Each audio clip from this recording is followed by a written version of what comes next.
perkenalkan nama saya Maria Oktaviani Razoli Sihaan dengan NIM 0320210077 Prodi Ners 1B. Di sini saya akan menjelaskan sistem muskuloskeletal atau sistem rangka. Sistem tubuh merupakan sistem tubuh yang terdiri dari rangkaian tulang yang mendukung dan melindungi organ lunak sebagai alat penggerak dan menyediakan permukaan tempat untuk mengikat otot-otot rangka. Fungsi dari sistem ini itu yang pertama menunjang pergerakan tubuh, yang kedua sebagai memproduksi sel darah, yang ketiga menyimpan mineral, yang keempat imunologi, yang kelima penyimpanan kalsium, yang keenam sebagai alat untuk memberi gerak tubuh. Saya akan menjelaskan anatomi dan fisiologi dari sistem muskuloskeletal. Yang pertama itu ada skeleton head atau kepala. Pertama ada temporal. Temporal itu tulang dahi yang ini. Yang kedua ada parietal, ubun-ubun yang atasnya. Yang ketiga itu ada occipital, itu kepala bagian belakang.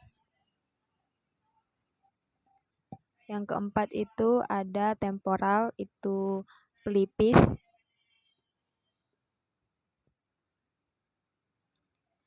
Yang kelima itu ada nasal, nasal itu hidung. Yang keenam itu ada sphenoid, sphenoid itu baji, itu di sampingnya sini. Selanjutnya ada zygomaticus atau tulang pipi yang ini. Selanjutnya ada maxilla atau rahang atas yang ini. Yang ini. Setelah itu ada mandibula atau rahang bawah. Siap itu ada ethmoid atau tapis, itu yang samping ini, samping mata. Terus ada lakrimal atau tulang air mata di bawah mata. Baik, saya akan menjelaskan fisiologinya. Yang pertama itu frontal. Frontal itu berbentuk pipi, berfungsi untuk melindungi otak serta menopang struktur kepala, termasuk rongga hidung dan mata. Yang kedua itu ada parietal. Parietal itu berjumlah dua, terletak di kedua sisi kepala,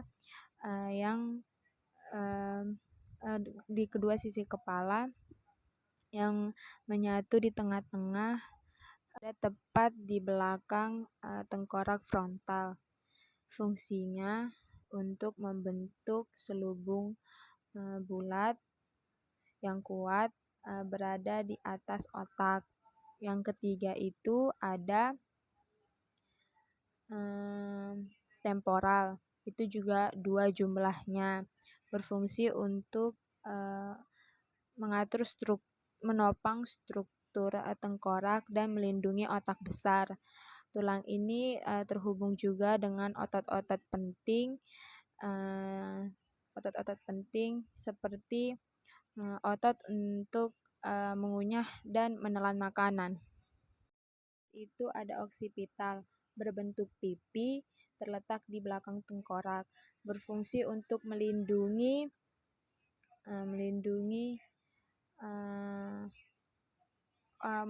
otak yang memproses penglihatan. Juga berfungsi untuk menjaga gerakan dan keseimbangan tubuh. Yang kelima itu ada sphenoid. Tulang ini terletak di bawah tulang frontal. Berfungsi untuk menjaga struktur otak dan saraf. Yang keenam itu ada tulang etmoid, terletak di depan sphenoid, berfungsi untuk membentuk struktur rongga hidung.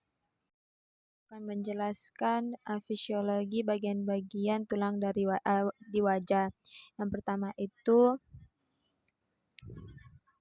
zygomaticus, berbentuk seperti persegi panjang yang terletak di bawah kedua mata. Berfungsi untuk menyatukan tulang wajah dan melindungi arteri, vena, saraf, dan organ di bawahnya. Kedua itu maksila, berfungsi untuk membentuk struktur wajah, tempat tumbuhnya gigi atas, dan membantu proses mengunyah dan berbicara. Itu lakrimal, terletak di rongga mata, berfungsi untuk sistem produksi air mata. Yang keempat itu ada nasal, berfungsi untuk mengikat tulang rawan yang membentuk kontur hidung.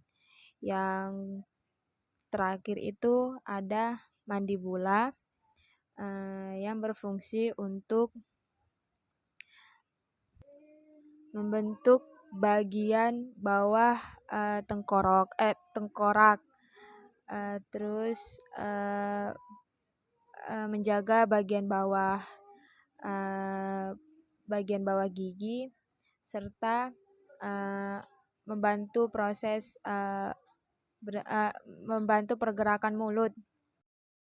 Akan menjelaskan anatomi dan fisiologi dari bagian anggota gerak atas. Yang pertama itu ada tulang selangka atau clavikula. Yang kedua itu ada tulang lengan atas atau humerus. Yang ketiga itu tulang hasta atau uina. Yang keempat tulang pengumpil atau radius. Yang kelima itu ada pergelangan tangan, itu karpal. Yang keenam itu ada telapak tangan atau metakarpal. Yang terakhir itu ada jari-jari tangan atau palangs. Ada clavikula, terletak di kanan kiri bagian atas dada, di bawah leher. Fungsinya untuk menopang lengan agar bergerak secara leluasa. Kedua itu ada humerus, tempat melekatnya otot-otot penting sekaligus mendukung pergelangan tangan. Itu ada radius, tulang yang memanjang dari ibu jari sampai ke siku, berfungsi untuk menopang pergelangan tangan sampai ke lengan atas. Yang kelima itu ada karpal, berfungsi sebagai penghubung antara tulang tangan dengan lengan bawah. Yang keenam itu ada metakarpal, berfungsi dengan tangan dengan jari membentuk kerangka tangan. Yang terakhir itu ada palangs, berfungsi untuk telapak tangan. Di telapak tangan ini memiliki 3 tulang pembentuk, kecuali ibu jari. Ibu jari cuma punya 2 tulang pembentuk. Saya akan menjelaskan tulang belakang. Tulang belakang itu terdiri dari 33 tulang. Ada 5 wilayah. Yang pertama itu ada cervical, thoracic, torakik,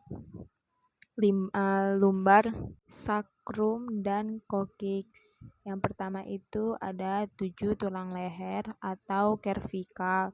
Yang kedua itu 12 tulang punggung atau torakik.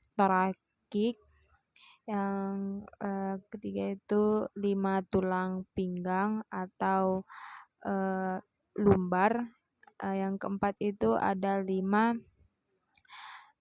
tulang kelangkang atau sacrum. Itu ada 4 tulang ekor atau coccyx. Yang keenam itu ada tulang dada atau sternum. Tulang dada ini bagian depan ini dibagi menjadi 3, yaitu tulang hulu, tulang tanjung pedang, tulang badan. Yang terakhir itu ada 24 tulang rusuk atau costa. Yang pertama itu cervical, berfungsi untuk menopang kepala dan leher, dan juga menggerakkan, memiringkan, dan menganggukkan kepala. Yang kedua itu torakik, berfungsi memberikan struktur dan menyokong tubuh, serta melindungi saraf tulang belakang. Yang ketiga itu lumbar, berfungsi untuk melindungi susunan tulang belakang dan melindungi organ yang berada di perut. Yang keempat sacrum, menjadi penopang tubuh saat berjalan dan berlari. Yang keempat itu coccyx, itu menjadi pusat gravitasi yang baik. Terus sternum melindungi organ dada dari cedera, karena jantung dan paru-paru berada di dalam rongga dada. Yang terakhir itu ada costa, membantu pernafasan. Baik, saya akan menjelaskan anatomi dan fisiologi dari bagian tubuh gerak bawah, yaitu paha, femur, yang kedua itu tempurung lutut, patella, yang ketiga itu tulang betis, tibia, yang keempat itu tulang kering, fibula, yang kelima itu pergelangan kaki, tarsal, kaki itu metatarsal, jari-jari kaki itu phalanx, panggul atau coxa. Yang pertama itu paha sebagai penyangga tubuh, yang kedua itu lutut sebagai pembungkus sendi lutut, betis menstabilkan tubuh bagian bawah dan mendukung otot kaki.